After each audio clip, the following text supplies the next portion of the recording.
Bien, buenas tardes. Sí, ahora. Buenas tardes a todos, todas.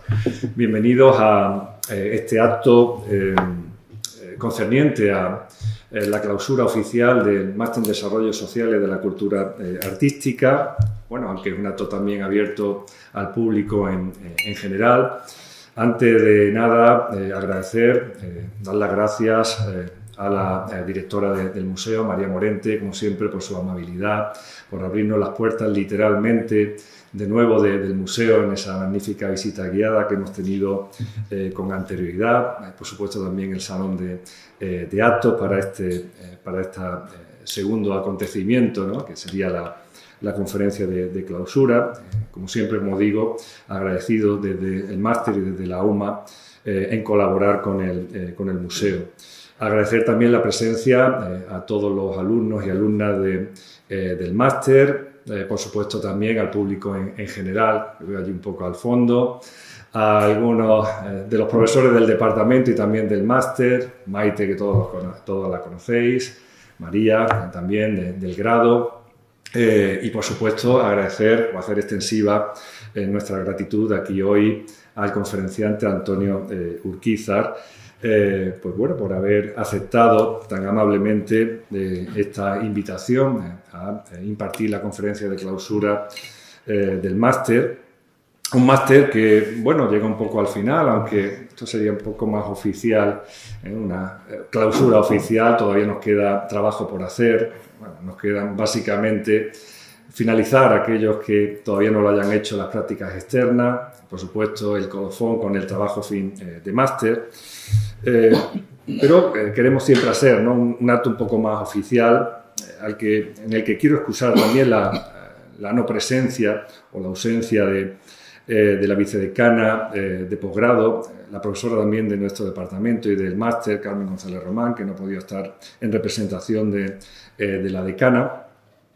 Y como digo, un máster, un curso que, bueno, comenzamos allá por el mes de octubre, que finalizamos ahora en mayo-junio, la segunda convocatoria también en julio, y que, bueno, nos ha hecho compartir muchísimas experiencias teóricas, prácticas, ¿no?, en distintas asignaturas, con un profesorado también muy heterogéneo, que yo creo que se ha volcado en todo un momento con el alumnado. Y bueno, desde la coordinación del máster, como siempre, pues ponernos a vuestra disposición, a disposición del alumnado de este. Agradeceros pues que hayáis participado en todas las actividades que se han realizado y también en esta última, ¿no?, que viene a poner un poco el broche final. Hoy tenemos aquí con nosotros al profesor Antonio Urquizar, de la UNED, catedrático de Historia del Arte de la UNED en Madrid. Bueno, que nos trae un poquito, ¿no?, de esa universidad a distancia, aquí a Málaga. Tengo que decir también que hay alumnas del Centro Asociado de la UNED en Málaga que han querido también sumarse a este acto. Son alumnas, ¿no?, en este caso también de Antonio Urquizar, con lo cual está todo completo, ¿no? Y como digo, viene Antonio Urquizar pues, a impartir una conferencia final que creo que va a ser extremadamente interesante. Le pedí a Antonio que me trasladara un breve currículum, muy abreviado, sobre su trayectoria, que ella es extensa, ¿no?, y sobre todo muy rica. Os voy a leer una línea muy breve, ¿no?, porque si no se me enfada también Antonio y no tenemos tiempo además, para que, bueno, sepan un poco las líneas básicas, ¿no?, las líneas principales, tanto de investigación como de docencia y de formación académica de este profesor. Antonio Urquizar Herrera es catedrático, como he dicho antes, de Historia del Arte en la UNED en Madrid y ha publicado numerosos trabajos sobre arte de la Edad Moderna en España, con líneas de investigación centradas en los procesos de recepción y producción artística, el coleccionismo, la teoría y método de la historia del arte y las fuentes y literatura artística. Desde hace varios años es director del Grupo de Investigación Arte y Pensamiento de la Edad Moderna y Contemporánea de la UNED y ha sido investigador principal de varios proyectos I+D sobre historia del coleccionismo en España entre la Edad Moderna y la Contemporánea. Ha realizado numerosas estancias de investigación en ciudades como Lima, Londres, Nueva York, Padua y en varias ocasiones en París y Cambridge. Asimismo, ha sido director del Departamento de Historia del Arte de la UNED no sé cuántos años. 7. 7 años. Y director de la revista, ¿no? de la misma universidad, Espacio, Tiempo y Forma, así como coordinador de su área de arte en la Agencia Estatal de Investigación. Como digo, son unas muy breves líneas sobre ya la amplia trayectoria, interesante trayectoria de Antonio Urquizar, pues bueno, que nos va a traer hoy aquí una conferencia, como digo, muy interesante, muy propia de su especialización y que seguro va a ser bueno, muy bien acogida por el alumnado del máster y por el público en general. De nuevo, y antes de terminar, agradecer otra vez la presencia de Antonio aquí en Málaga para, como digo, poner el broche de clausura al máster. Muchísimas gracias, Antonio. Yo, por ejemplo, tengo la voz un poco tocada por una granizada que me he tomado antes de entrar aquí, que me ha dejado sin voz. Ha sido generosidad de mis alumnas de la UNED y va a haber una trampa. Bueno, pues gracias, Sergio, por la invitación primero y por tu amabilísima presentación. Gracias, María, también por la visita que nos has hecho al museo. Antes, esta mañana he tenido oportunidad de darme un paseo con tranquilidad y es un placer estar en este museo tan estupendo, la verdad. Y desde luego que todo ese tiempo de espera pues, ha valido la pena, ¿no? Por poder tenerlo como está hoy. Hoy voy a hablar de una conferencia que es un poco, bueno, pues un resumen de preocupaciones de investigación que tuve durante algo más de una década, durante unos 15 años más o menos, entre 2002 y 2017, que acabó con la publicación de un libro. Y me acuerdo de la fecha precisamente porque la primera presentación pública que hice sobre este tema fue precisamente en Málaga en el año 2002, en el Congreso del Comité Español de Historia del Arte, donde vine yo a presentar un pequeño texto sobre cómo había sido recibida la mezquita de Córdoba en los siglos XVI y XVII, que era de pronto un tema que se me había ocurrido, ¿no? Diciendo, bueno, aquí todos, yo estoy entrando a este edificio a ver las pinturas, ¿no? Acababa de hacer mi tesis sobre pintura del Renacimiento, a ver el archivo de la catedral y a ver los cuadros de las capillas, y de pronto empecé a pensar, bueno, ¿y los que pintaban y disfrutaban estos retablos en el siglo XVI y en el XVII, qué pensaban de esta arquitectura islámica, ¿no? En los años en los que se está construyendo la nave de la capilla mayor de la catedral, ¿no? ¿Qué sensaciones tenían? ¿Cómo interpretaban, cómo leían este edificio, ¿no? Y hice un pequeño trabajo muy de iniciación sin haber visto bibliografía sobre eso nada, lo presenté aquí y recuerdo que estaba en la mesa Fernando Marías, que me dio 2 o 3 viajes y luego me dijo, yo tengo un artículo sobre esto. Efectivamente, el único artículo que había sobre eso era de Fernando Marías, ¿no? Bueno, pues yo seguí durante años con eso y ya pues, acabé produciendo. Y hoy lo que traigo es un poco un resumen de lo que fueron esos 15 años de investigación y las conclusiones a las que llegué, con algunos elementos tangenciales que tocan también a Málaga y muchos elementos que tocan a mi propia biografía, ¿no? Y de hecho he elegido esta imagen para comenzar y en cierto modo pues requiere una explicación, ¿no? Esta es una conocidísima estampa de las antigüedades árabes de España, un dibujo que hace un ingeniero, José de Hermosilla, en 1767, por encargo de la Real Academia de Bellas Artes de San Fernando, de grabar los monumentos islámicos de España y hace este alzado, este corte, esta sección de la mezquita de Córdoba. A mí, cuando cumplí hace no mucho 50 años, unos amigos me regalaron un ejemplar de estas estampas, de estas impresiones modernas que se hacen sobre las placas, las planchas antiguas en la academia. Y yo pues hice el juego de apropiarme colocando unas figuritas que son algunos de los personajes que dibuja un alemán, Christoph Weiditz, en su viaje a España en 1529.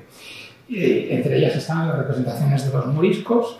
Siempre que aparecen los moriscos, lo que se usa son las imágenes de Weiditz sobre los moriscos, pero también están algunos de los primeros indígenas americanos que se encuentra Weiditz en España en 1529, que han sido traídos por las primeras expediciones, y también hay un esclavo negro, y luego unos señores de Burgos. Entonces se me ocurrió poner a los indígenas a los aztecas en el retablo mayor, a los moriscos dentro de la mezquita, ya una gran moriscos quitándole el polvo a la mezquita, al esclavo negro, como no, cargando unos sacos por el tejado.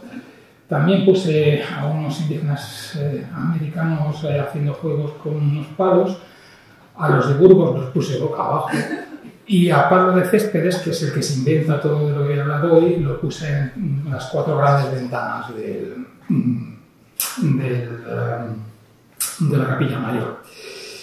Bueno, yo tengo una cierta inclinación por Pablo de Céspedes, ¿no? Y por eso lo puse ahí presidiendo, ¿no? Tanto Céspedes como sus seguidores, como también Martín de Roda, que también tiene que ver con Málaga, porque escribe una antigüedad cristiana de Málaga. Ellos justificaron la conversión de la antigua mezquita medieval de Córdoba en una catedral, transformándola en algo que podríamos llamar hoy un edificio reliquia. Porque para ellos la antigua mezquita no era en su fundación un edificio islámico, sino era un edificio cristiano o protocristiano que había sido convertido al Islam por los musulmanes. Y que para ellos ese edificio era la prueba no del pasado islámico de la ciudad, sino la prueba de la antigüedad cristiana preislámica de la ciudad, y también era un monumento al martirio de sus primeros santos. Lo mismo pasó en Sevilla, pasó en Granada, ¿no? Y bueno, este juego, este collage que yo hice, pues puede ser visto como un anacronismo, pero no menos anacronística era también la interpretación de ese edificio que se hacía en el siglo XVI y en el siglo XVII, ¿no? Entonces este juego me sirve al inicio para comentar cómo, bueno, esta apropiación que yo planteo de un modo lúdico no es muy distinta de la que los historiadores podemos hacer en cualquier momento, ¿no? La apropiación que hoy se hace de este edificio, tanto para el visitante que coge simplemente los folletos que tiene el obispado, en el que se cuenta la preexistencia de la iglesia de San Vicente y que esto era nuestro antes de que llegaran los musulmanes, como la lectura multicultural que se puede hacer hoy desde otras instancias, son lecturas que parten de los intereses y las necesidades del presente, ¿no?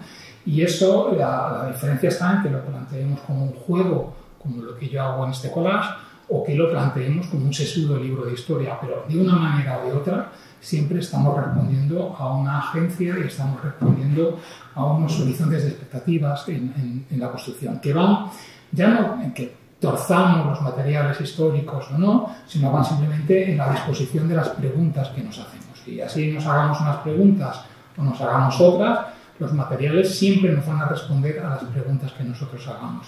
Y las preguntas es donde está la agencia, es donde están las expectativas, ¿no?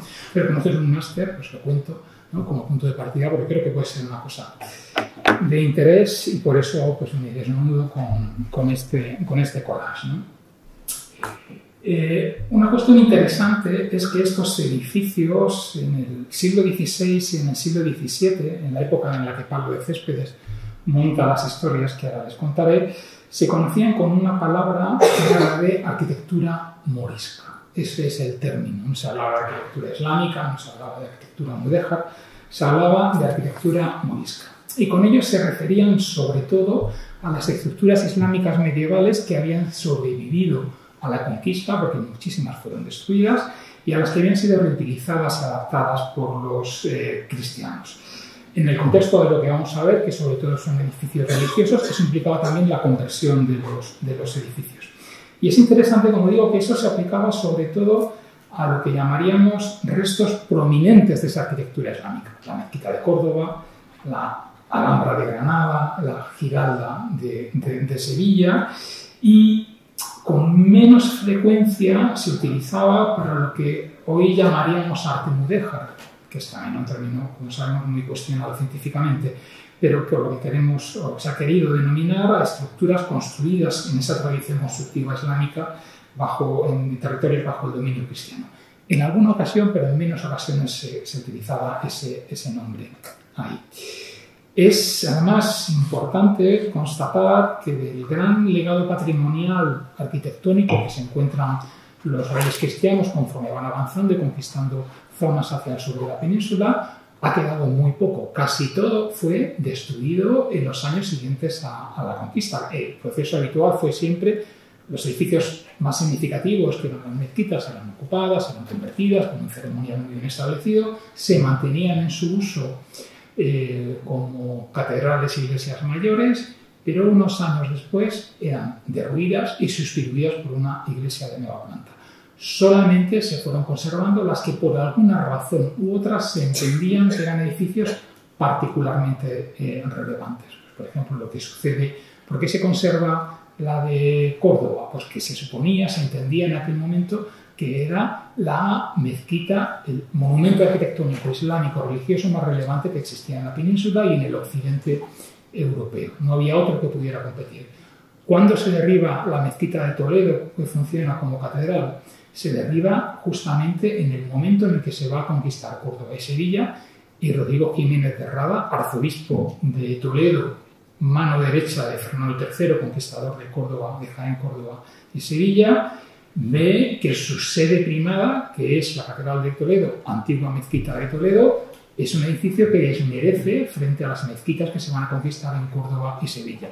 Solución, la tiro y levanto un edificio cristiano que no tenga que competir con lo que se va a incorporar en Córdoba y en Sevilla. ¿Qué se tira en Sevilla? Lo que no compite con Córdoba. ¿Qué se mantiene en Sevilla? Lo que es mejor que lo de Córdoba, que es el minarete. Ese es un poco el proceso. Y entonces, ante este proceso en el que hay una serie de edificios que se han convertido en monumentos que son vistos y reconocidos como tales en la España medieval, existe progresivamente un problema de gestión del legado simbólico y de la interpretación de estos edificios. El punto de partida, bueno, edificios, esto que vemos aquí son 3 recortables de las 3 listas de Córdoba, Sevilla y Granada, del Civitatis Orbis Terrarum, esa colección de listas de ciudades que se dibuja y estampa en el siglo XVI por Hefnagel, en el que vemos que estos 3 edificios son edificios que están dominando lo que hoy llamaríamos el skyline de la ciudad. Son edificios con una presencia de visibilidad enorme en esa ciudad, esas 3 ciudades, y más todavía en un momento en el que el resto de edificios no competían en altura con ellos. Eran visibles desde cualquier punto de la ciudad y por lo tanto configuraban la identidad de esa ciudad. En el mundo medieval vemos aquí, por ejemplo, la crónica de Fernando III, un grabado de la edición de 1516 de la toma de Córdoba. En las historias medievales se hacía mucho hincapié siempre en el momento en el que se conquistaban las ciudades en la conversión de la mezquita en catedral. Era una manera de, en la descripción histórica de esos acontecimientos, de hacer visible el cambio de manos de la ciudad, la ceremonia de purificación. Aquí tenemos el momento en el que las campanas de la Catedral de Santiago, que habían sido expoliadas por Almanzor varios siglos antes, se habían colgado como lámparas en la mezquita de Córdoba, se devuelven para que vayan a Santiago. Y se elige justamente ese momento para hacer visible la conquista de la ciudad de Córdoba, la conversión de la catedral. O en el entorno malagueño vemos lo mismo con la entrega de la ciudad de Vélez, en la que la entrega de las llaves tiene como fondo muy visible una arquitectura que es patentemente islámica y que recuerda también a las murallas del circuito de la Alhambra de Granada. En esta forma medieval de ir utilizando estos edificios como un elemento central en la narración de las conquistas, no hay muchos problemas de gestión de este legado simbólico, porque la narrativa funciona bajo un marco general que es el del trofeo. Entonces, si yo, como trofeo en la conquista, he obtenido estos edificios, y estos son edificios que se entendían entonces como maravilla, el término maravilla es un término también de la época que sirve para explicar la admiración ante estos edificios, pues como son un trofeo, el hecho de que mis enemigos hayan sido capaces de producir esta maravilla y que yo me haya apropiado de ellos y haya sido capaz de vencerlos, justamente lo que está contando es que yo soy todavía más poderoso que aquellos que produjeron esa maravilla. Por lo tanto, no había un problema de gestión ante el origen islámico de estos edificios y mucho menos ante las formas islámicas de estos edificios. Que se entiende, hay una cultura que Juan Carlos Ruiz Olza solía llamar una cultura compartida de corte, en la que hay unas formas islámicas que se entienden que son las formas del lujo y las formas de la ostentación. Y que pues, Jiménez de Rada, que derriba la mezquita de Toledo, no tiene problema ninguno en enterrarse entre unas sedas que tienen decoraciones islámicas y un origen islámico, porque es esa cultura compartida, ¿no? Y en el que además no hay un problema de gestión de este asunto. Ese problema de gestión comienza en el XVI, en la época de estas estampas. ¿Y por qué comienza? Comienza porque en el humanismo italiano del siglo XV empiezan a hacer arqueología y empiezan a rebuscar en las ruinas de los romanos y empiezan a construir la identidad del presente a través de algo que tiene que ver con lo que hoy llamamos patrimonio, que es el legado de los que nos anteceden. El humanismo italiano se construye sobre la memoria de los restos del mundo clásico. Los italianos pierden la cabeza tanto como para levantar teatros a la romana e irse a hacer representaciones de teatro clásico en un teatro construido por Palladio en Vicenza a la romana.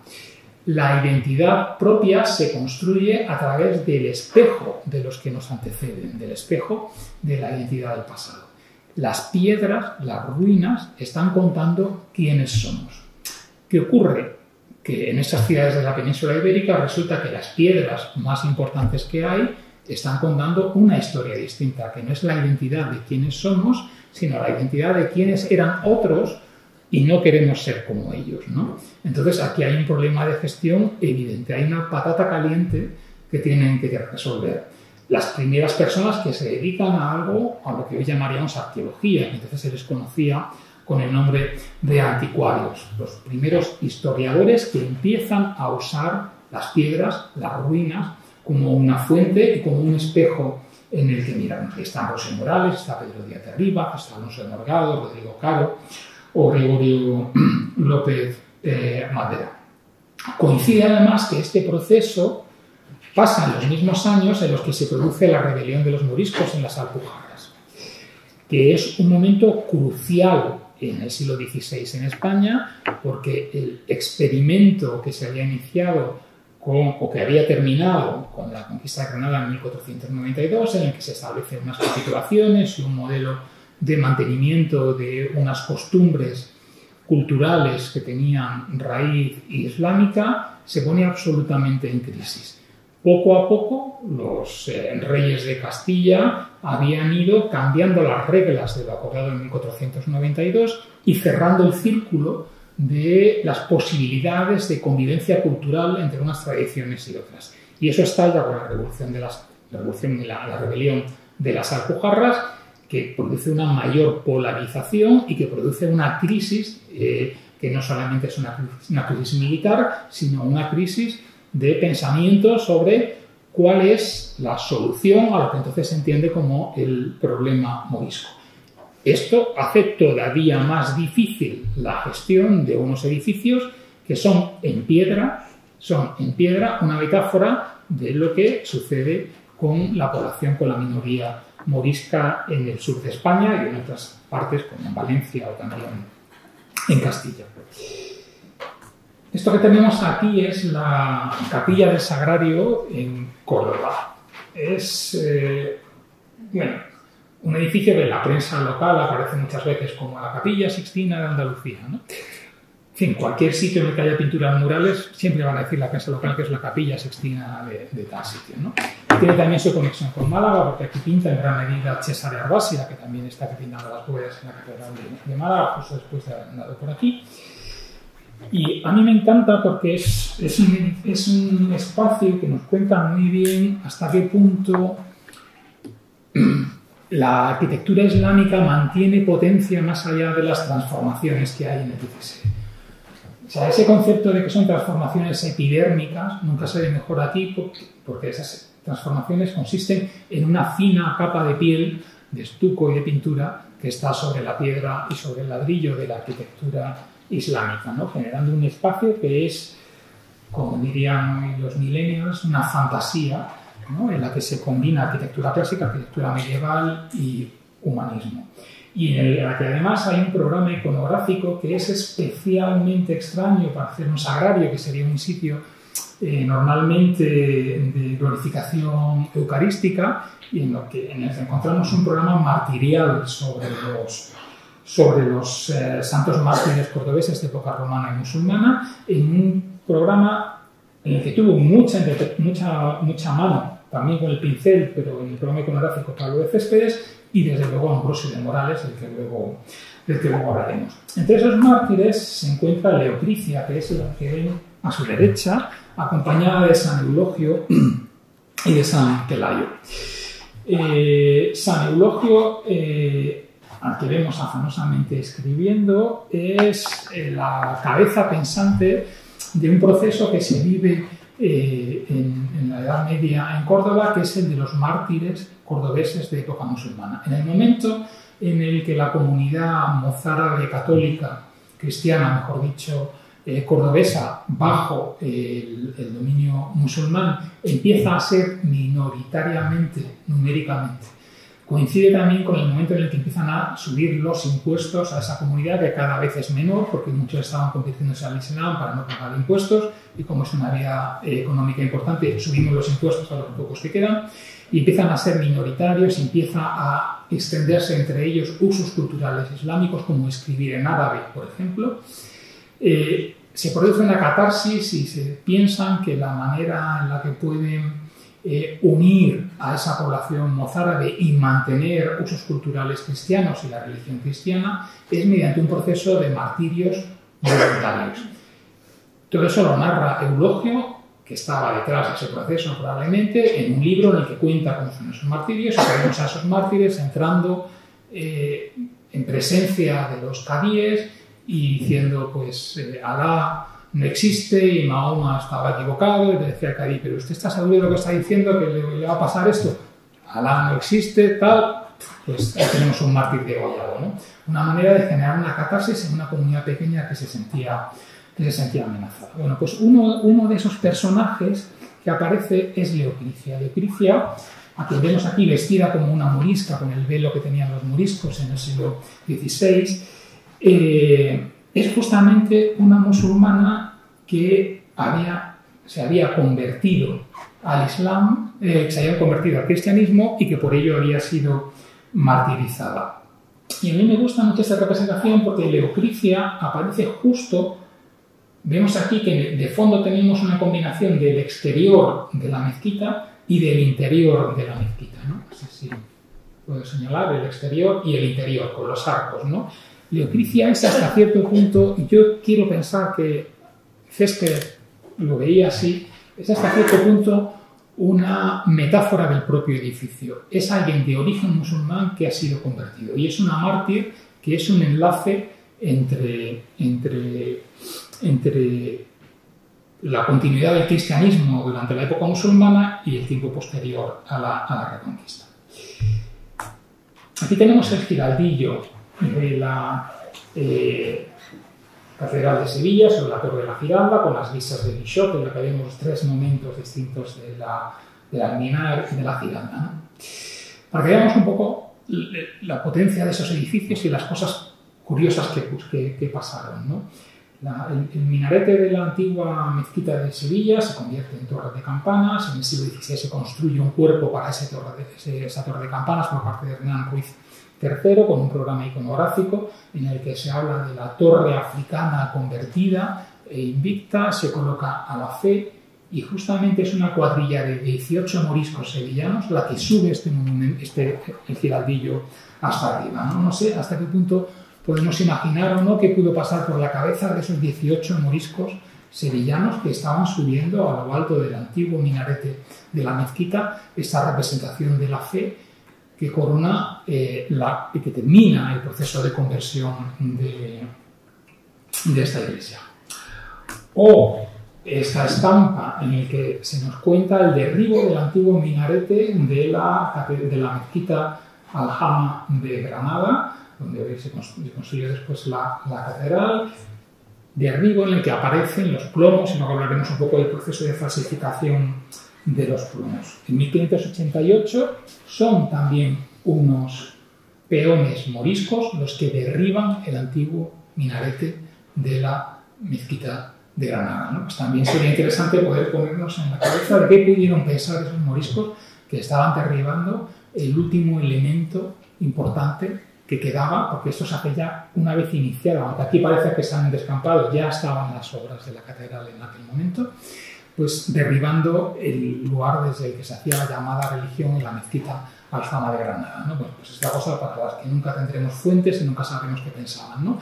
Pero lo que sí quiero contar con esto es cómo estos edificios estaban en el centro de un proceso extraordinariamente complicado y extraordinariamente rico de entrecruzamiento cultural, religioso, social y político que estaba sucediendo en la España del siglo XVI.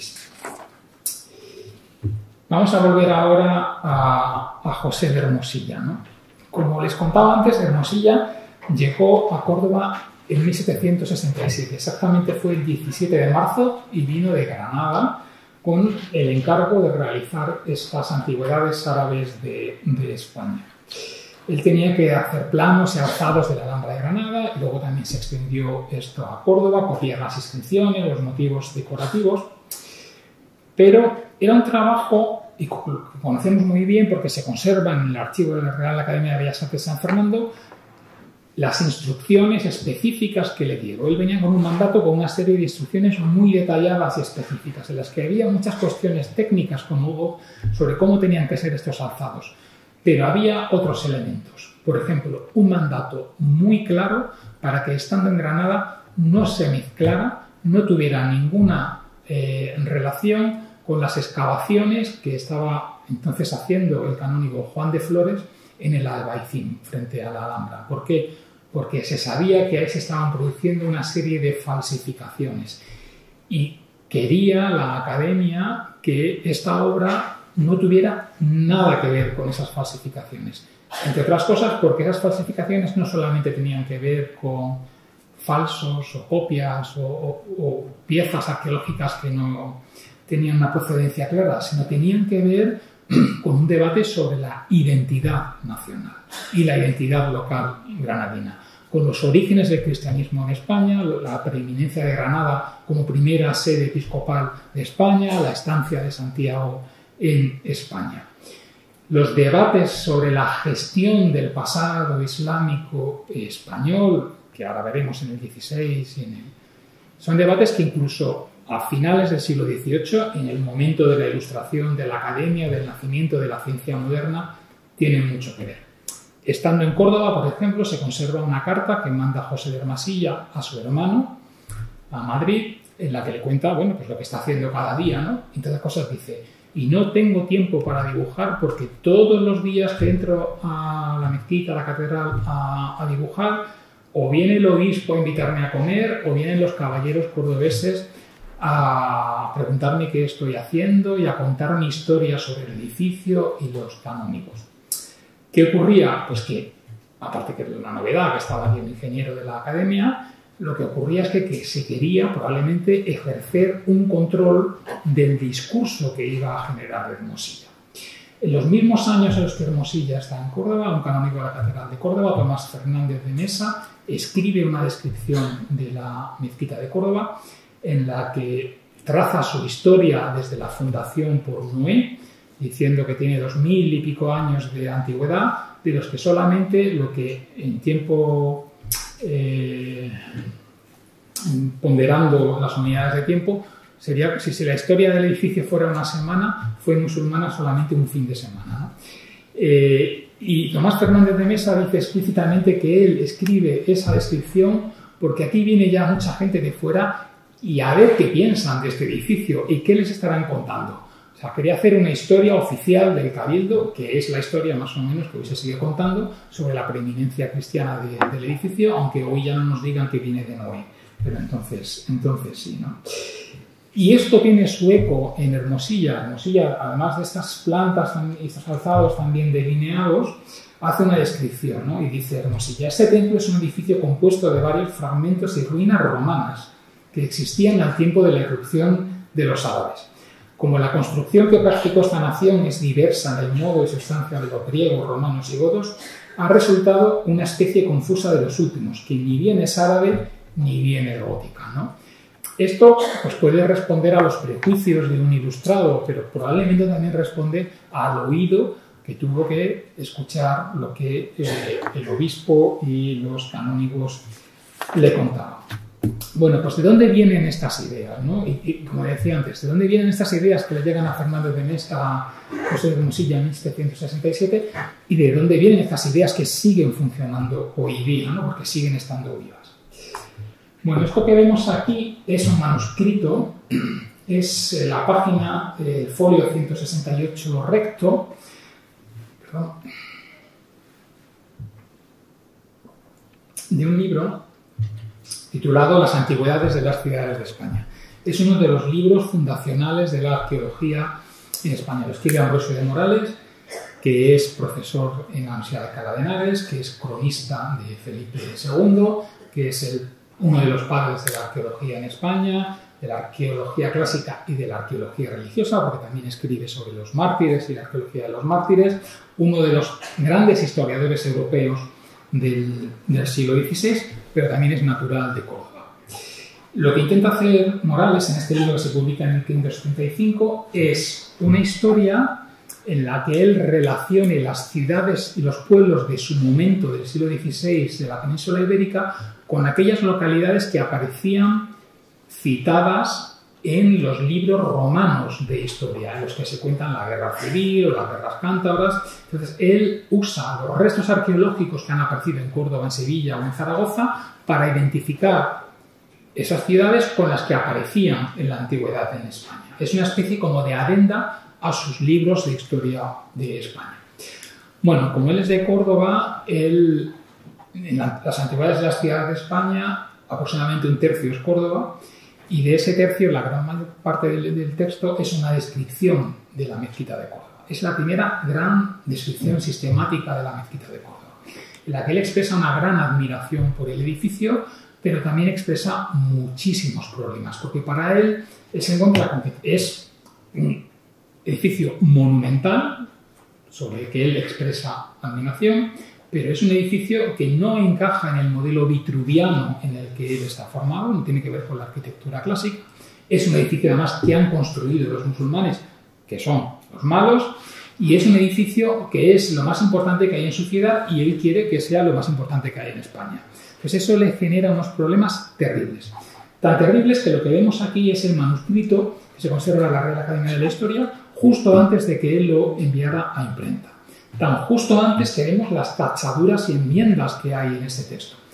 Cualquier manuscrito antes de enviar a imprenta está lleno de tachaduras y enmiendas. Este también, pero en ninguna parte tanto como en estas páginas que están hablando de la mezquita de Córdoba y del origen de la mezquita. Tanto que, como se ve aquí, hay hasta una página más pegada, ¿no? O sea, de pronto quieres que entre una cosa y pega una página ahí para escribir. Bueno, para empezar, podemos ver que Morales se refería a la iglesia, a la mezquita como, vemos aquí en la imagen, la iglesia mayor de Córdoba. Ese es el marco general de comprensión del edificio. Esto es la iglesia mayor de Córdoba. Esto es la catedral. Pero luego vamos a ir viendo en qué nos aparecen estas tachaduras. Pues, por ejemplo, aquí decía, nuestra iglesia mayor, tacha nuestra y dice la, de pronto se separa de ella, por ser uno de los mayores y más suntuosos edificios, y de pronto introduce más extraños y más suntuosos, y donde decía y más suntuosos y edificios, escribe arriba y más espantos. Espanto no está en el sentido que le damos hoy de una cosa horrible. Espanto entonces es una cosa que produce sorpresa. Bueno, pues es uno de los edificios más espantos, lo escribe y luego lo tacha, ¿no? Que se halla en el mundo. Esto por aquí, al final queda como uno de los mayores, más extraños y más suntuosos edificios. La siguiente frase decía originalmente: el soberbio edificio de la iglesia mayor de Córdoba es con mucha razón alabado y estimado por una de las más señaladas cosas que hay en el mundo. Pero de pronto tacha soberbio y coloca arriba extraño y famoso. Y tacha una de las más señaladas cosas y pone obras maravillosas. La siguiente frase. Aquí él decía que aunque la grandeza y admiración, la grandeza y majestad es mucha, la extrañeza pone más admiración y espanto. Y de pronto tacha extrañeza y vuelve a insertar extrañeza. Y coloca también diversidad, ¿no? Y nos vamos a la siguiente frase, donde continuamos con lo mismo, ¿no? Aquí dice, la extraña y nunca vista forma de este edificio, pero luego tacha extraña otra vez y vuelve a colocarlo otra vez, ¿no? ¿Por qué tanto problema con extraño? Bueno, extraño, según el diccionario de Sebastián de Covarrubias, de 1611, que es el más cercano a estos textos, y una obra monumental para conocer el castellano, extraño quería decir algo que es singular y extraordinario, decía Covarrubias, pero extraño también quería decir aquello que no es nuestro. Y ahí es donde tiene el problema Morales. Este extraño edificio, y yo tacho extraño, coloco extraño otra vez, vuelvo a tachar extraño, este baile con la palabra extraño está porque a él le produce mucha incomodidad. Ya no solamente que ese edificio sea clásico o no sea clásico, sino le produce mucha incomodidad la identidad de este edificio. Que este sea un edificio marcado bajo el signo de la alteridad o que este sea un edificio que, como lo hace el patrimonio, esté hablando de nosotros y de nuestras raíces. Morales es perfectamente consciente de lo que está en juego en la descripción del edificio. Por eso Morales es, como decía antes, uno de los monumentos de la historiografía europea, porque es uno de los que empiezan a hacer historia en los mismos términos en los que lo hacemos nosotros cuando hacemos juegos como el collage con el que yo comenzaba. ¿Y dónde está la raíz del problema? De nuevo, Morales es perfectamente consciente. Morales dice que el origen de esta extrañeza, de esta diversidad, dice, esto es así por haber sido fundada para mezquita de moros y por haber querido mostrar en ella los dos reyes que la fundaron, muy de propósito, su grandeza. La clave aquí está en la palabra fundada. Tachó Morales las dos veces en las que había escrito fundada y las cambia por fabricada y por labrada. Pero fíjense, aquí fundada la ha escrito entera y la tacha, y aquí, mejor todavía, lo tacha con la palabra a medio escribir. O sea, Morales ha escrito fundada una línea más arriba y cuando está poniendo aquí fund dice, esto no es lo que yo quiero decir, o esto me va a traer complicaciones. Tacha fund y pone labrada. ¿Esto qué quiere decir? Como digo antes, es muy consciente. ¿Y qué diferencia hay entre que hayan fundado el edificio como mezquita o que la hayan labrado? La diferencia está en si esto es en naturaleza y origen un edificio islámico o si podemos pretender una precedencia cristiana para el edificio. Si podemos decir que esto era un edificio cristiano que fue convertido por los musulmanes y puesto al día, labrado, cambiado en su arquitectura por ellos, pero que esencialmente es un edificio cristiano. Morales en ningún momento dice que fue una fundación cristiana, pero tiene, como vemos, un exquisito cuidado en no decir que haya sido una fundación musulmana. Con eso lo que hace es dejar el campo abierto para que los que vengan detrás den ese paso que él, por rigor histórico, no es capaz de dar. Él, su agenda le lleva a no decir cosas que no quiere decir, pero por lo menos no le lleva a decir cosas que sabe que no son verdad, ¿no? Eso ya, bueno, pues ya vendrá gente que lo haga, ¿no? Bueno, esto me va a tener aquí me quedo. Bueno, como decía antes, esto sucede en los mismos años, 1535 es este libro, estamos en pleno proceso de la Guerra de las Alpujarras, los moriscos van a ser expulsados entre 1614 y 1617-19, ¿no? Y son debates que están en discusión en ese momento, ¿no? Aquí tenemos el dibujo de Carducho a 4 de la expulsión de los moriscos, que no se llegó a realizar, pero tenemos el dibujo. Estos problemas que tiene Morales para describir la mezquita son los mismos problemas que tiene él para hablar de la historia de España en general y los historiadores que con él están escribiendo en ese momento, como Garibay o cualquier historiador local que esté haciendo la historia de una ciudad en la península.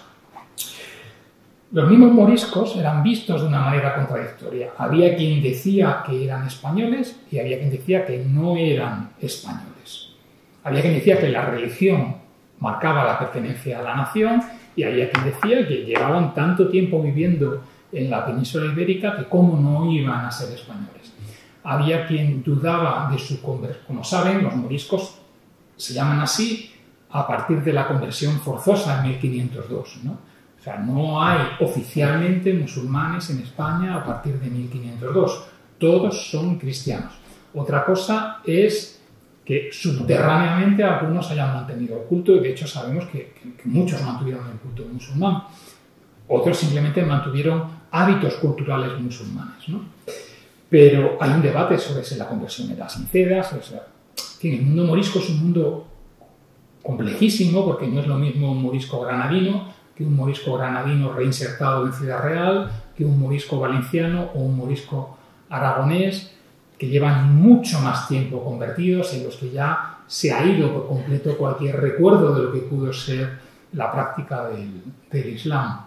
Sin embargo, esa complejidad que tienen las distintas poblaciones moriscas en la España del siglo XVI y comienzos del XVII, en el debate político que hay en ese momento, no se reflejan. Es un debate mucho más de trazo gordo, de polarización y de oposición, ¿no? Pero sí que hay personas que desde distintos frentes y con distintos intereses, algunos con un interés humanitario, otros con un interés económico, porque les interesa mantener la mano de obra, pues mantienen ese debate sobre si formaban o no formaban parte de la nación, ¿no? Y está ese debate general sobre hasta qué punto el Islam es parte de la identidad nacional. Si es una identidad construida contra el Islam en la Reconquista, o si es una identidad que es capaz de asumir eso como parte de la historia propia. En los monumentos o en los legados patrimoniales, como las formas decorativas o como los tejidos, ¿no? Hace unos años, Mercedes García Arenal y Fernando Rodríguez Meriano publicaban un libro que se llama Un Oriente Español, y ellos plantean que la pregunta clave es si Al-Ándalus era parte de la historia de España. Claro, lo que yo planteo aquí es si estos edificios eran parte de la historia de España. Y eso que yo planteo aquí es lo que se está preguntando Ambrosio de Morales en esas dudas, y lo que se están preguntando los que en el siglo XVI y en el siglo XVII veían estos edificios. Bueno, lo que nos sugieren las fuentes es que ante esas dudas, esos problemas, surgen sobre todo dos estrategias fundamentales, ¿no? La primera está en cambiar el origen histórico de esos monumentos, pues en decir, lo que vemos aquí, la Giralda de Sevilla, no es una torre musulmana, es una torre romana. Eso hay gente que lo dice en Sevilla a finales del siglo XVI, comienzos del siglo XVII. Incluso hay gente que en el margen tiene que poner, y la torre de la iglesia mayor es obra de moros. Y lo está diciendo porque es consciente de que está en un debate con otros que lo están negando, ¿no? Si no, no tendría que afirmar de una manera tan contundente.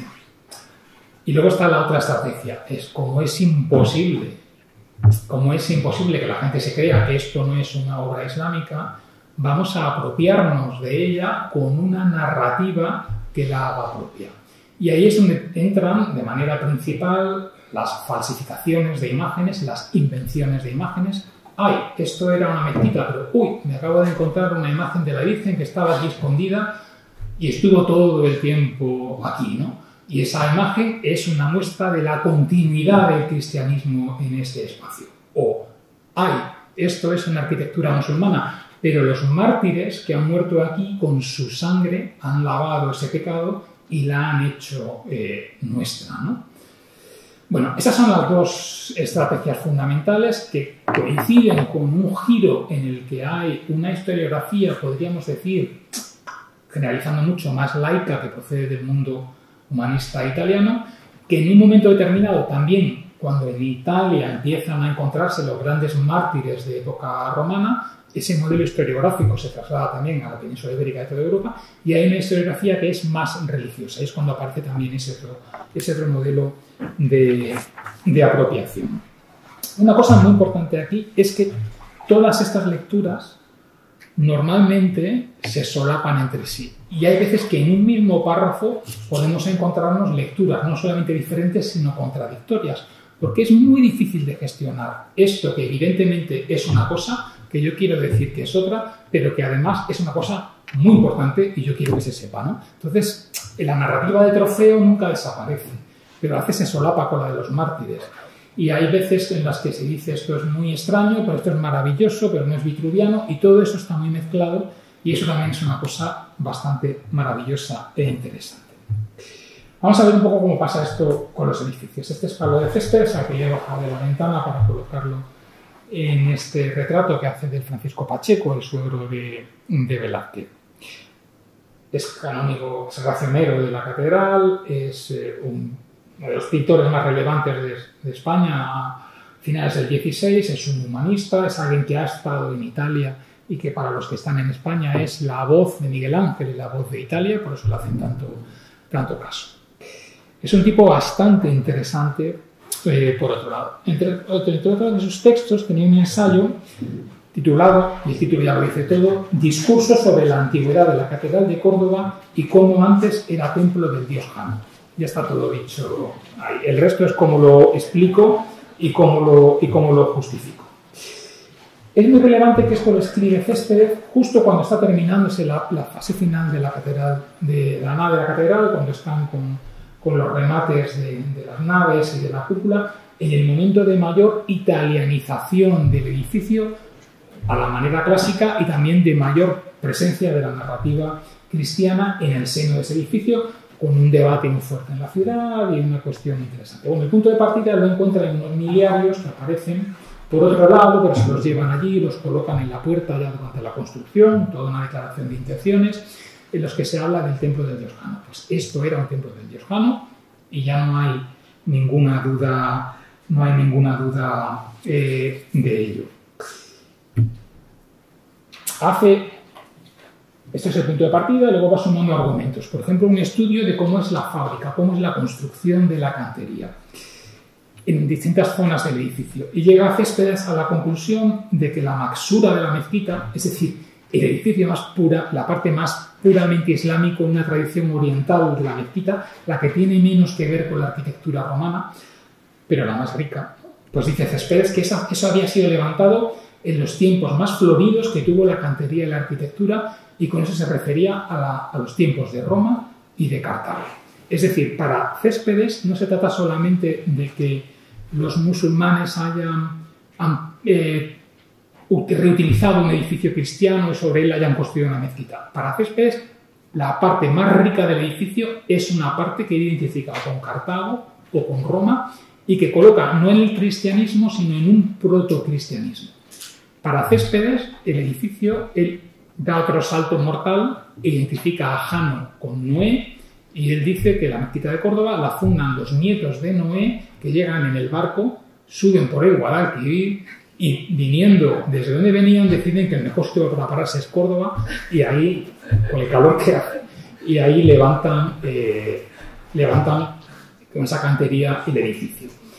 Entonces el edificio es en origen protocristiano o cristiano por Noé, luego ese edificio se convierte en templo romano, luego ese edificio se convierte otra vez en iglesia cristiana, luego se convierte en mezquita y luego se produce la restauración de su estado original con la conquista de la ciudad de Córdoba por Fernando III.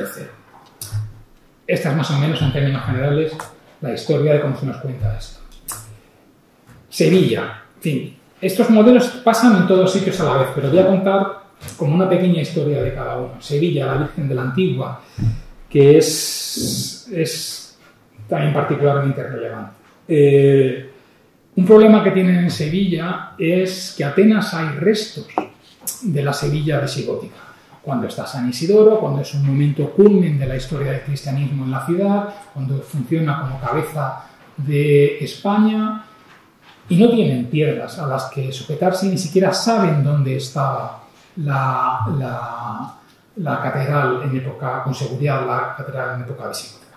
Buscan mucho, entonces recurren a muchas imágenes que empiezan a inventarse, usó el término inventarse porque es el que se usaba entonces, se hablaba de invenciones, en un sentido que, también según Covarrubias, quería tanto decir encontrarse algo que estaba escondido como crear de nuevo algo que no existía, ¿no?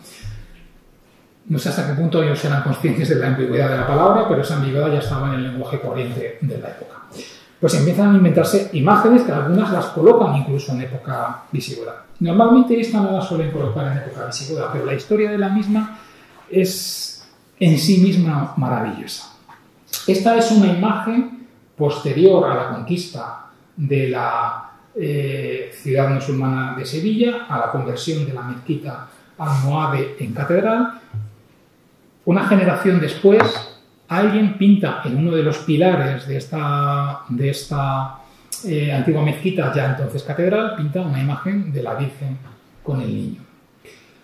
Cuando en el siglo XVI deciden derribar la antigua mezquita, siglo XV, deciden, y van haciendo en el XVI, derribar la antigua mezquita ya convertida en catedral para construir la nueva catedral gótica, esa imagen tenía tanta devoción que por alguna razón deciden conservar ese pilar y conservar esa pintura mural e integrarla en el nuevo edificio. En 1578 incluso lo cambian de lugar y la colocan en una capilla, ¿no? En ese momento ya lo que dicen es que eso no se ha perdido la memoria de que eso se pintó en el siglo XIV. Y ya lo que dicen es que esa es una imagen de época bizantina, dicen algunos, pintada por San Lucas, dicen otros, de los visigodos, dice alguno también, efectivamente, pero que es una imagen anterior a la conquista islámica de Sevilla, que está marcando que ahí estaba la catedral de los visigodos de Sevilla, y lo que es mejor, que es una imagen cristiana que se mantuvo a la vista durante todo el uso musulmán de la mezquita de Sevilla, y que tenía tal poder que cuando los musulmanes se acercaban e intentaban tapiarla, ella hacía que salieran disparados y todas las piedras salieran volando, ¿no? Y eso se lo creerían o no se lo creerían, pero era una narrativa que permitía justificar la idea de que ahí había habido también una precedencia cristiana en ese edificio. Y es esa narrativa de la Virgen de la Antigua la que permite primero cristianizar ese edificio musulmán y después cristianizar lo que llamaríamos la genealogía de ese edificio una vez que construyen ya el edificio gótico, ¿no? En un texto entre tantos, ¿no? Dice Morgado, que por otra parte es un anticuario muy capaz, dice Morgado: de todas las imágenes antiguas que hay en Sevilla, anteriores a los musulmanes, la de mayor consideración es la muy célebre de Nuestra Señora de la Antigua, llamada así generalmente de tiempo inmemorial por su antigüedad de tiempo de los godos. Permaneciendo siempre en Sevilla, en cuanto los moros la señorearon, contra su perfidia, que diversas veces la pretendieron borrar y deshacer, quedando siempre más bella y resplandeciente. Bueno, eso se narra en diversos textos, se pinta en diversos textos, ¿no? Como estos de Domingo Martínez, en los que vemos aquí arriba, ¿no? A la imagen ahuyentando a los musulmanes que salían corriendo de la mezquita en su presencia. Bueno, esta imagen de la Antigua en Sevilla poco a poco se va contaminando con otras ideas que van enriqueciendo el proceso, y una de ellas, es una fundamental, son Santa Justa y Santa Rufina, que aparece en la Antigua, aparece también como protectora del minarete. En un terremoto que hay en Sevilla no se cae la torre porque aparece la Virgen de la Antigua para protegerla. Es decir, la Virgen de la Antigua no solamente ha cristianizado el edificio, sino que está salvando la torre musulmana porque se considera que tiene una capacidad monumental a la que no se quiere renunciar. Pero ¿está salvando la torre musulmana? Sí y no, porque según cuentan también en las historias de Santa Justa y Santa Rufina que se están escribiendo entonces, algunos vuelven a decir que es una torre romana y otros dicen que no, que es una torre musulmana, pero que en sus pies están enterrados los restos de las mártires Santa Justa y Santa Rufina, que aparecen aquí en esta pintura de Hernando de Sturmio y en multitud de otras, hasta Goya, protegiendo con las palmas del martirio a la torre, ¿no? Haciéndola suya a través de los huesos que están reivindicando como, metafóricamente, con gran potencia, como cimiento del edificio nada menos, ¿no? En fin, y hay muchas más historias, ¿no? o este modelo de los mártires que contaba en Córdoba, ¿no? Los mártires tienen una potencia que hoy no somos capaces, en la sociedad más o menos laica en la que vivimos, una potencia que no somos muy capaces de calibrar, ¿no? Pero toda la historiografía de la época decía que insistía mucho en la capacidad que tienen los mártires para la didáctica, en la capacidad que tienen los mártires para contar ejemplos de la historia, en la capacidad que tienen los mártires para hacer que una narrativa cale en el que la está escuchando, porque son historias dramáticas, porque son historias que apelan a la identidad, porque son historias de personas que parten en muchos casos de vidas parecidas a las que tiene la gente, pero que se convierten en extraordinarias, ¿no? Son lo que llamaríamos hoy unos artefactos narrativos de gran potencia, y ellos lo reconocen en los siglos XVI y XVII. Por eso no es extraño que sean utilizados de esta manera, ¿no? Pues, por ejemplo, algunos autores dicen que hay dos iglesias a la vez, dos iglesias cristianas a la vez. Una es la iglesia de las piedras y otra es la iglesia que construye el recuerdo de los mártires, ¿no? Y es una idea que encaja muy bien con todo esto, ¿no? Puede haber una iglesia de las piedras que tenga una forma y un origen histórico musulmán, pero está la iglesia del recuerdo de los mártires que se superpone a la otra cristianizándola, ¿no? Bueno, pues en el caso, además, bueno, en el caso de Córdoba, Morales, que es el que está creando todo este discurso arqueológico, a la vez edita el texto de San Eulogio y busca los restos de los mártires en Córdoba, recupera el culto a los mártires, se hace la capilla del Sagrario.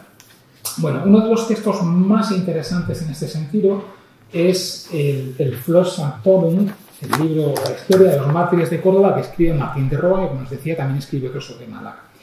Es un texto maravilloso porque Martín de Roa hace una descripción de la mezquita de Córdoba en la que no tiene grandes prejuicios de canon estético, en la que se entrega a la maravilla de la diversidad de este edificio, en la que no tiene que inventarse muchas cosas sobre el pasado del edificio, lo acepta de una manera muy natural. ¿Pero por qué? Porque coloca la cobertura de los mártires. Entre muchas historias que cuenta, que no les voy a repetir, una de ellas cuenta cómo dos mártires entran a la propia mezquita, empiezan a blasfemar allí, y allí son azotados y allí son martirizados, ¿no? Esa historia, que probablemente nunca sucedió de esa manera, es difícilmente pensable que se pudiera haber sucedido así, pero es una historia a la que Roa dedica una descripción muy larga y que le permite muy bien contar una nueva historia para ese edificio, ¿no? Que es la historia de los mártires, y es una nueva historia que permite compatibilizar las formas y el origen histórico musulmán de estos edificios con su esencialidad cristiana gracias a la sangre de los mártires. O Granada. Esto es un plano de Granada en el que vemos no la Granada, o hasta cierto punto no solo la Granada física de su trazado, de sus calles y sus edificios, sino la Granada espiritual que está dejando también el legado del cristianismo y la apropiación del espacio territorial de Granada.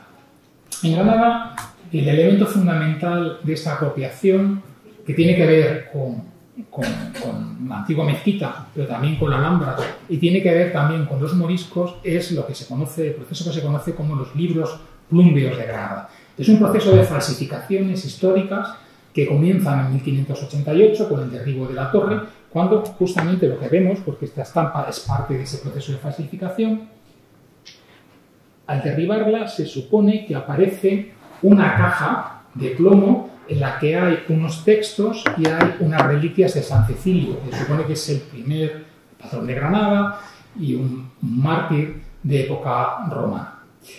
Esos textos son interesantísimos porque son textos escritos en árabe, que contienen una versión relacionada con la profecía de San Juan, un texto apocalíptico, pero un texto que contiene elementos que proceden del Islam y que proceden del cristianismo. Es un texto que está defendiendo dos cosas. Una, que existe un cristianismo en Granada que procede del tiempo de los romanos y que estaba escrito en árabe, es decir, que esa falsificación defiende que había granadinos de época romana que eran cristianos y que hablaban y escribían en árabe, y que San Cecilio era uno de ellos, y está defendiendo, además de eso, que existe la posibilidad de un sincretismo religioso entre el Islam y el cristianismo que alcanza elementos teológicos y elementos culturales, en un momento en el que se está negando de manera progresiva la posibilidad de ser cristiano como naturaleza religiosa y mantener unas formas culturales de origen islámico o origen árabe, por ejemplo, con las prohibiciones de la ropa islámica. Prohibiciones que están contradiciendo los acuerdos de rendición de Granada porque progresivamente van estrechando el cerco.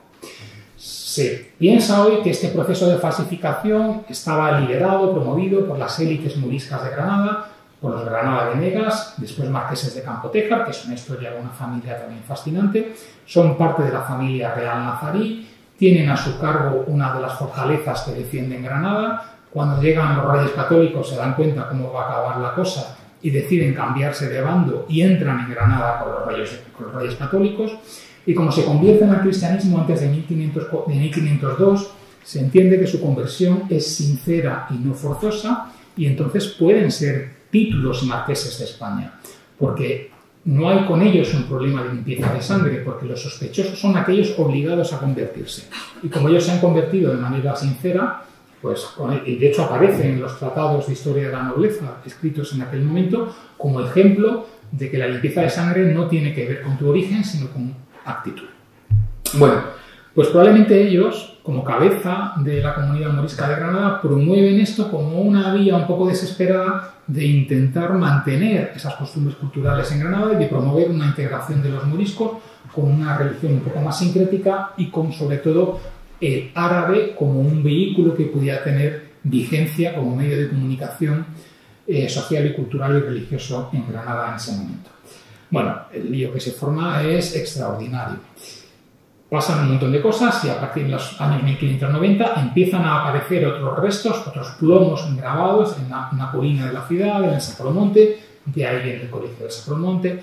La iglesia, con mucho recelo, pero al final el obispo Pedro de Castro decide que él lo que puede hacer es subirse a esa ola y apropiarse de eso, desactivar la carga que tiene de proyecto morisco de integración para convertirlo en un proyecto personal que lleva a la exaltación de la limpia concepción de María, de lo que llaman Imagen Inmaculada, ¿no?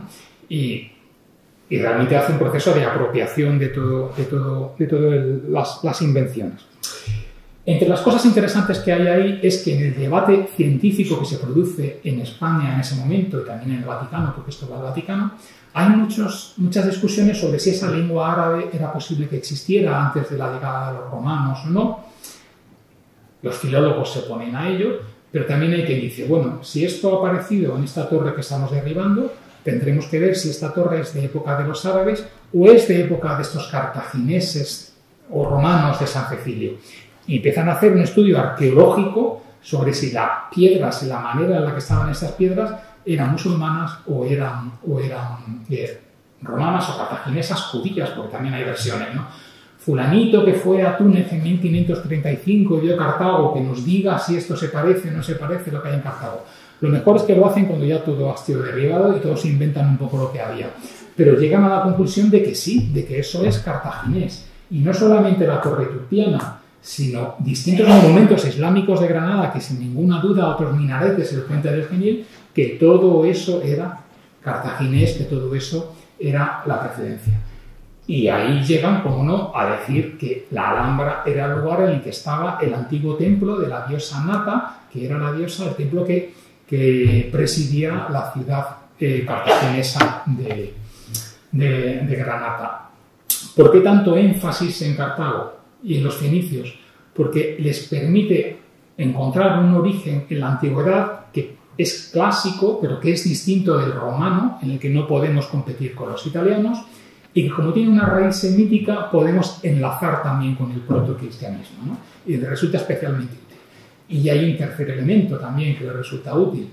Mientras que todo el mundo puede irse a buscar otros restos romanos en Mérida, o todo el mundo, o muchos de estos han viajado a Roma y ver restos romanos, nadie sabe cómo era la arquitectura cartaginesa, por lo que puedes inventar lo que quieras sin tener nadie que te venga a hacer un control de lo que has dicho.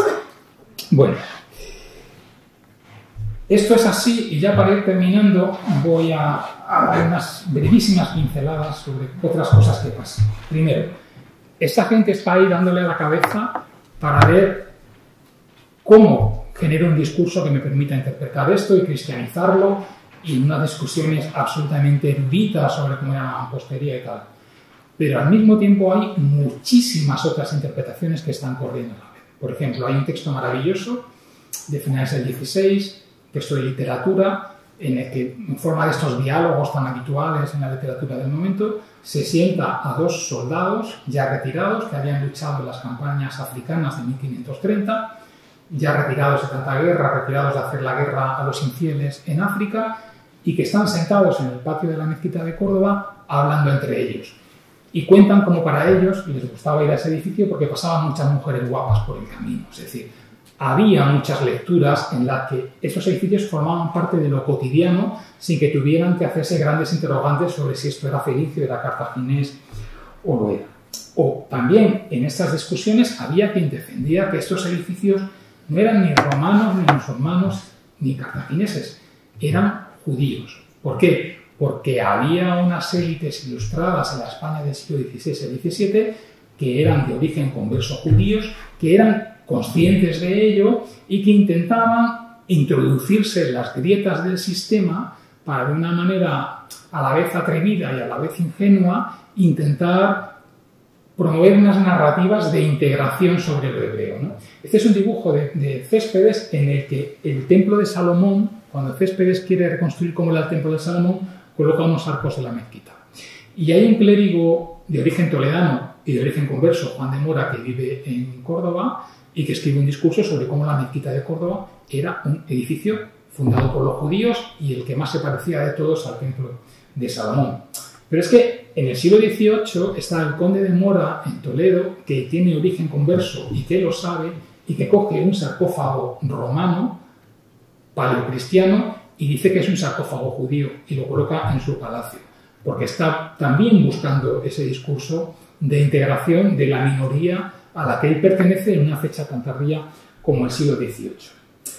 O están esas falsificaciones de Granada que hace Juan de Flores y con él Medina Conde, que luego es canónico aquí en Málaga y que es un personaje importante, relevante en el mundo anticuario granadino, ¿no? Malagueño, en el que de pronto empieza, bajo el paraguas de la Ilustración, a hacer unas excavaciones en el Albaicín, en las que empiezan a enterrar por la noche falsificaciones que van a aparecer al día siguiente y que están promoviendo esta mistificación entre lo judío, lo fenicio, lo árabe y lo cristiano para defender que lo que se habían inventado con los plomos era verdad, que Granada era la ciudad más importante del cristianismo en el occidente europeo.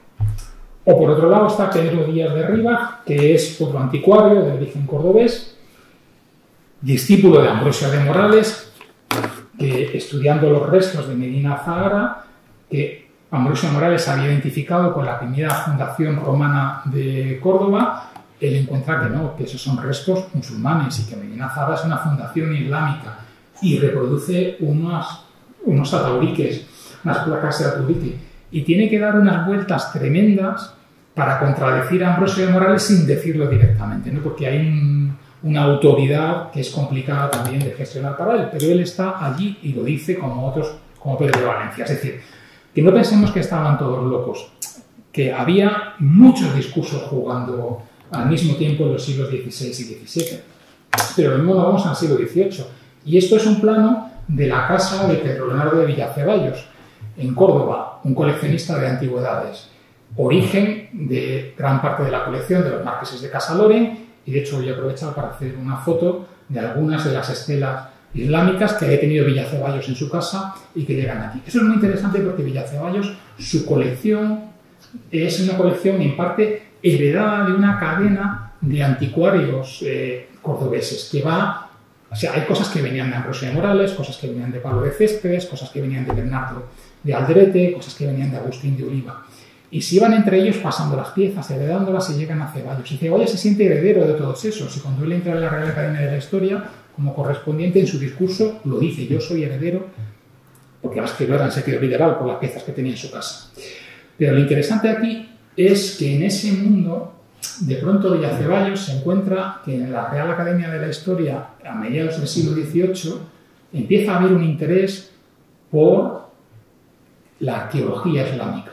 ¿Por qué? Porque, entre otras cosas, se dan cuenta de que solo obtenemos fuentes cristianas y que si somos capaces de acceder a las fuentes escritas en árabe, podemos tener más datos sobre la historia de España. Y se empiezan a recoger epigrafías musulmanas y a traducirlas. Un problema porque no hay quien lea árabe. Entonces, hasta que consiguen una serie de eruditos que son capaces de leer árabe, es también toda una aventura. Pero Villaceballos, que es un coleccionista anticuario local como tantos, entra en la academia porque de pronto unas piedras que él tenía heredadas de origen islámico se convierten en algo que interesa a la academia. Y la academia quiere acercarse a Villaceballos y le hace correspondiente. Bueno, pues una cosa muy interesante es que entre otros restos que tiene Villaceballos en ese momento en su casa, hay una bola de piedra. Una bola de piedra que hoy sabemos que probablemente era una decoración de las que se puso en la torre de la Catedral de Córdoba en 1560 y tantos, y que luego se retiró con el 18, se puso en San Rafael.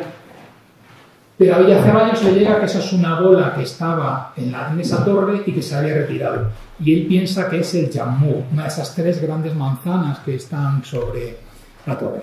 Lo interesante es que hemos visto antes un montón de falsificaciones en las que los restos islámicos se querían hacer pasar por cristianos, y de pronto tenemos a Villaceballos queriendo hacer pasar por islámico un resto cristiano, ¿no? En fin, las cosas empiezan a cambiar y es interesante que esto suceda en esa cadena en la que han ido pasando los restos, ¿no? Y es interesante que Díaz de Rivas, que quiere defender el origen musulmán de Medina Zahara, comparta restos con Pablo de Céspedes, que es el que está inventándose el templo de Jano y el templo de Noé, ¿no?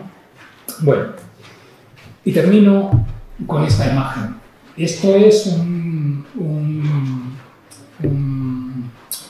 programa del Nodo, de una de las visitas de Franco a la mezquita de Córdoba, ¿no? Enseñando la mezquita de Córdoba a una serie de dignatarios extranjeros. Hay un material en el Nodo fabuloso sobre la visita de los príncipes de Jordania, del presidente de Siria, y el uso de la mezquita como un espacio escenográfico para poner en marcha la tradicional amistad de España a los pueblos árabes.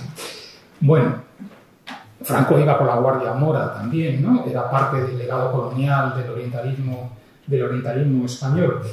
En época de Franco se hizo un congreso ecuménico en la mezquita de Córdoba en el que rezaron juntos musulmanes y cristianos.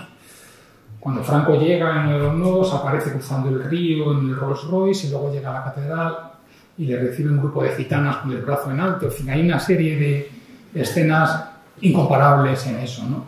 Pero lo que quiero contar con esto es que esas narrativas tan conflictivas, o sea, esos problemas de gestión de estos edificios que comienzan en el siglo XVI siguen tal cual en nuestros días, ¿no? Seguían tal cual en los años centrales del siglo XX y siguen tal cual hoy porque forman parte precisamente de la guerra cultural en la que vivimos entrando ya en el segundo cuarto del siglo XXI. Y con esto termino. Gracias.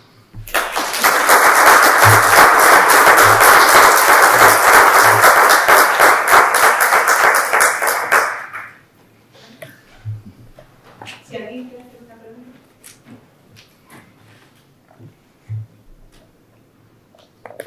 Bueno, pues Antonio, es magnético lo que cuentas. Bueno, es que es el material. Es de plena actualidad hoy, hace 100 años, 300 y pico. Gracias, no, es apasionante. No, yo quería preguntar cuál es el libro en el que tienes recogido, porque el capítulo de las actas sí que lo tienes a mano, porque espera.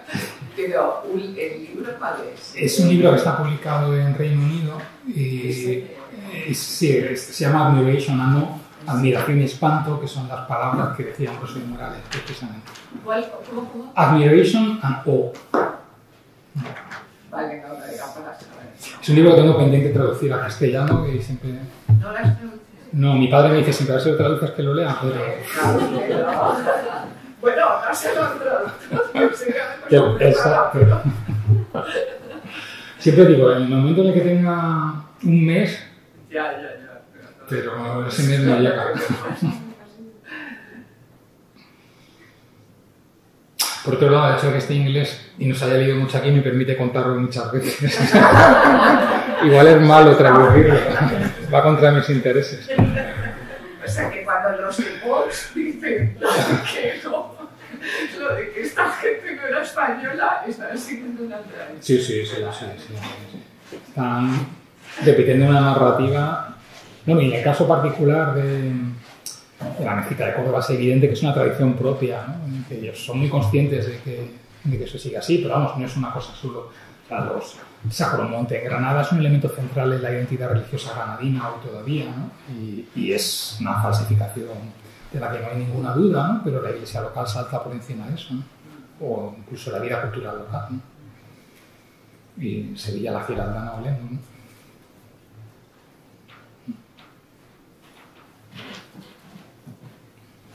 Hay una... no sé si está publicado o no. Está publicado. Me ha hecho gracia porque es verdad que hay elementos romanos, es como la ironía de la vida, ¿no? Elementos de construcción romana, pero utilizados por alguien que habla árabe. Claro, es que la película es más compleja, ¿no? De lo que he contado, que ha sido una simplificación, porque, claro, ellos son evidentes, o sea, son conscientes de que hay capiteles que son romanos, ¿no? Y son conscientes de que hay un sistema constructivo que, siendo árabe en la decoración, en la estructura es romano también, ¿no? Aunque también es árabe la espacialidad, o mejor dicho, islámico. Pero hay distintos grados de acercarse a eso. Por ejemplo, Ambrosio de Morales se acerca a eso porque para Ambrosio de Morales eso es un edificio construido por musulmanes, pero dice, es interesante, aunque esté construido por musulmanes, una mezquita es también interesante para nosotros porque puedo ver aquí los capiteles romanos que hay, ¿no? Y es para mí una prueba, o sea, como tiene esta reutilización de materiales romanos, es para mí una prueba de la importancia que tuvo la Córdoba romana, ¿no? O sea, hace un trabajo arqueológico en el que el Islam es un espacio por el que él camina hacia lo clásico, ¿no? Díaz de Rivas, que está defendiendo el origen islámico de Medina Azahara, dedica muchísimas páginas a los capiteles romanos también de la mezquita, porque le interesan en su romanidad, ¿no? Pero claro, luego está el siguiente salto, que es Pablo de Céspedes, que dice, no, que se pone a estudiar cómo son los sillares romanos para decir que los sillares que hay en la mezquita de Córdoba son romanos. Claro, hasta cierto punto, o sea, es un invento, pero no es un invento mal traído, porque claro, la técnica de construcción del sillar, o sea, la arquitectura islámica cordobesa tiene la especificidad de ser una arquitectura inserta en la tradición romana. Entonces, cuando se encuentra ahí unos sillares de par y nudillo, tal, no sé cómo se llamen, dices que es que efectivamente es como de los romanos. Y es muy interesante ese proceso porque lo mismo que les pasa ahí en Córdoba, en Sevilla se da a la inversa. En Sevilla hay mucha arquitectura romana, no solamente en piedra, sino también en mortero. Y no saben qué hacer con la arquitectura en mortero. Dicen, esto no puede ser romano, porque Vitruvio no describe este tipo de arquitectura. Vitruvio, claro, ellos no conocen la arquitectura romana de primera mano, o si la conocen es con limitaciones, conocen sobre todo lo que dice Vitruvio. Y el mortero no les encaja con la arquitectura romana y eso les provoca unos problemas tremendos. En Órciba, en la Alpujarra, se hizo una excavación, no sabría decirte cuándo, de un señor que quería hacer una piscina y entonces pues empezó a excavar y encontraron un cementerio. Ese cementerio las tumbas eran en mortero, pero estaban enterrados a la forma árabe, mirando a la Meca, y, o sea, es real, es gente que construye en romano, pero que habla ya árabe. ¿No? Lo que pasa es que no sé si esto se estará publicado o qué, pero que no es tan... Sí, de hecho es lo normal. De hecho es lo normal. No, ya, pero que me ha hecho gracia, que luego vienen y explican, ¿no? Dicen, no, está escrito en árabe, pero es un santo romano, ¿no? Cecilio. Juan Carlos Ruiz Souza acuñó un término que se llama de arquitecturas aljamiadas, ¿no? Para hablar del mudéjar. Porque el aljamiado es una escritura latina, castellano, cristiana, utilizando caracteres árabes, ¿no? Estas arquitecturas son aljamiadas en ese sentido, están construyendo igual, o sea, no estas históricas, sino el mudéjar posterior, ¿no? Está haciendo una iglesia cristiana, pero está usando un vocabulario y una gramática que es la del árabe, ¿no?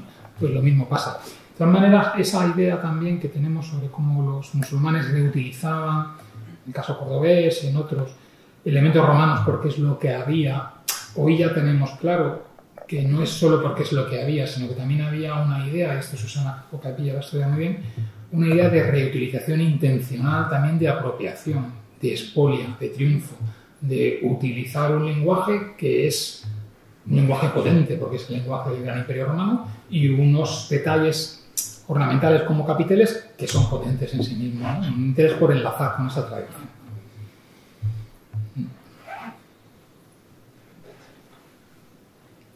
Tengo que coger un tren. Gracias.